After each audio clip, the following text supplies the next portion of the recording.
Assalamualaikum warahmatullahi wabarakatuh. Di sini kami mencoba untuk membacakan cerita dongeng, yang mana ini merupakan tugas keempat dari BIMTEK POP 2023. Perkenalkan, nama saya Ma'rifatul Ula. Saya berasal dari SDN 014 Pasar Kembang, Kecamatan Keritang, Kabupaten Indragiri Hilir.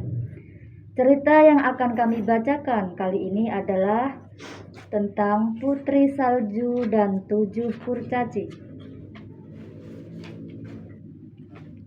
Dahulu kala di belahan negara lain, pada musim salju, seorang ratu duduk menjahit dekat jendela.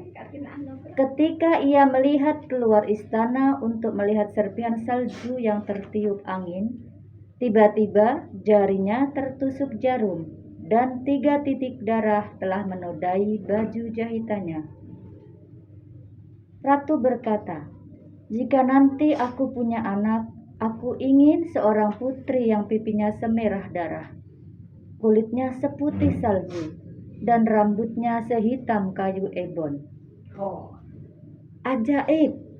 Beberapa bulan setelah itu, keinginan sang ratu terkabul.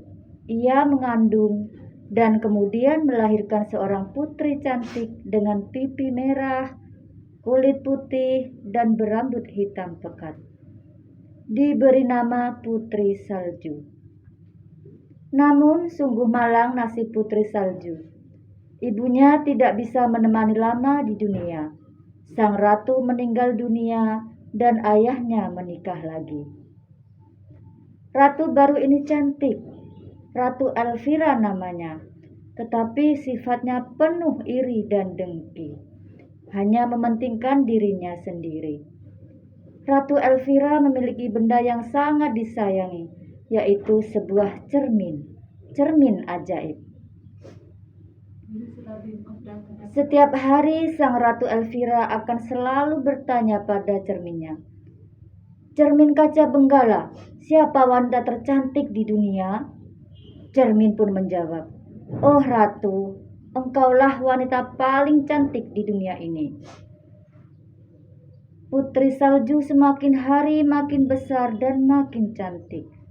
Pada suatu hari, Ratu Elvira kembali bertanya pada cermin ajaibnya, "Cermin kaca benggala, siapa wanita tercantik di dunia?" Cermin ajaib pun menjawab, "Oh Ratu, Putri Saljulah wanita yang paling cantik di dunia."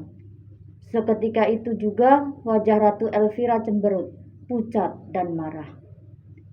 Sejak jawaban cermin ajaib itu, Ratu Elvira sangat membenci Putri Salju. Dan semakin hari Putri Salju semakin cantik. Ratu Elvira berpikir untuk menyingkirkan Putri Salju. Dengan licik, Ratu Elvira memanggil seorang pemburu. "Bawalah Putri Salju ke hutan dan bunuh," perintahnya. Kemudian si pemburu mengajak Putri Salju ke hutan. Karena tidak tega membunuh Putri Salju yang baik hati, si pemburu berkata, "Larilah putri dan jangan kembali." Putri Salju berlari, berjalan tak berhenti mengikuti perintah si pemburu. Putri Salju ketakutan.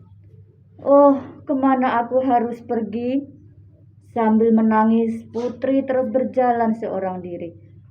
Akhirnya, Putri melihat sebuah pondok. Di luar sangat dingin. Putri mengintip ke dalam pondok. Ruangannya sangat kecil dan anehnya ada 7 kursi kecil, 7 piring kecil, dan 7 tempat tidur kecil pula.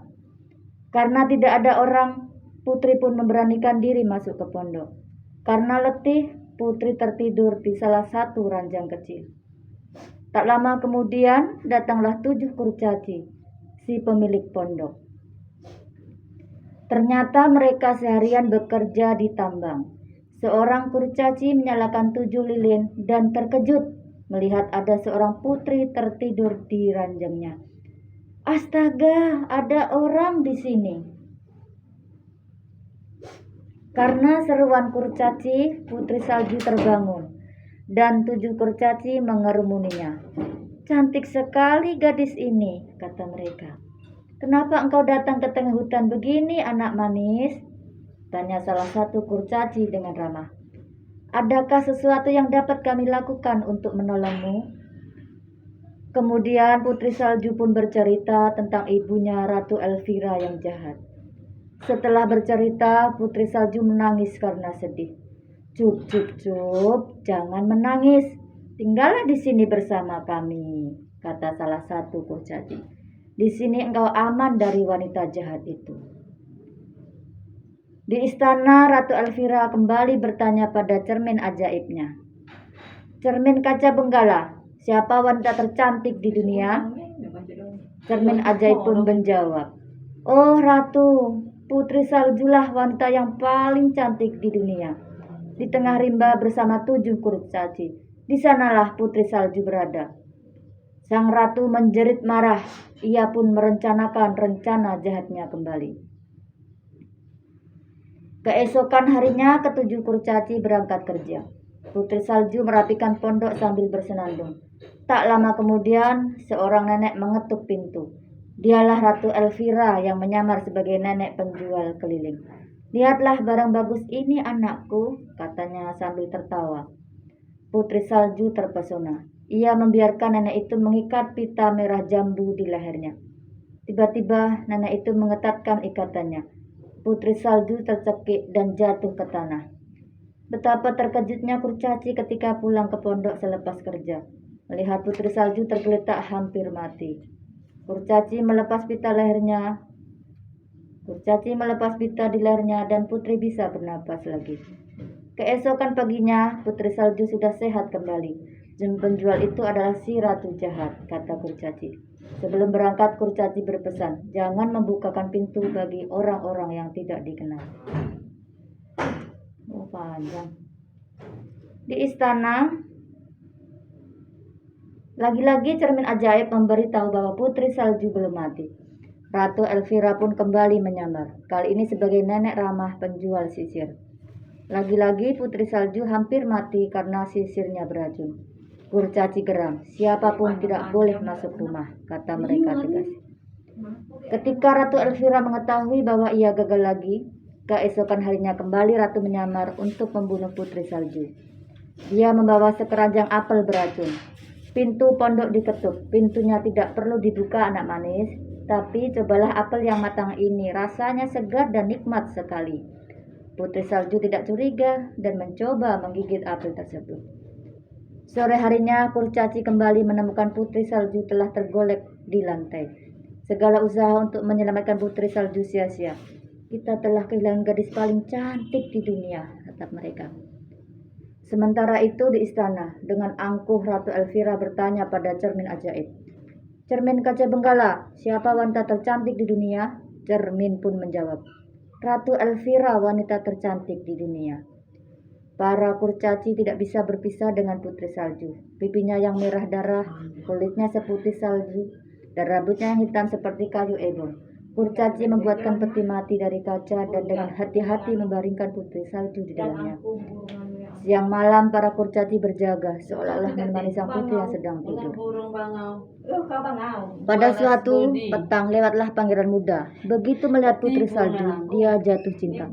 "Aku mohon pada kalian, izinkanlah aku membawanya pulang, supaya ia dapat berbaring dengan layak di istana." Akhirnya para kurcaci setuju. Dalam perjalanan menuruni gunung, seorang pelayan pengusung peti tersandung. Dan dari mulut Putri Salju keluar secuil buah apel yang selama ini tersangkut di kerongkongannya. Putri Salju membuka matanya dan melihat pangeran. Pangeran tentu saja gembira bukan main. Dengan mata berbinar, dia berkata, "Aku cinta padamu, maukah kau menjadi istriku?" Putri Salju mengangguk bahagia. Para kurcaci girang melihat Putri Salju telah sadar dan bahagia bersama pangeran muda. Akhirnya Putri Salju hidup bahagia dengan pangeran muda. Sedangkan Ratu Elvira yang jahat mati jatuh ke jurang ketika hendak membunuh Putri Salju. Demikian cerita yang berjudul Putri Salju dan 7 Kurcaci. Terima kasih.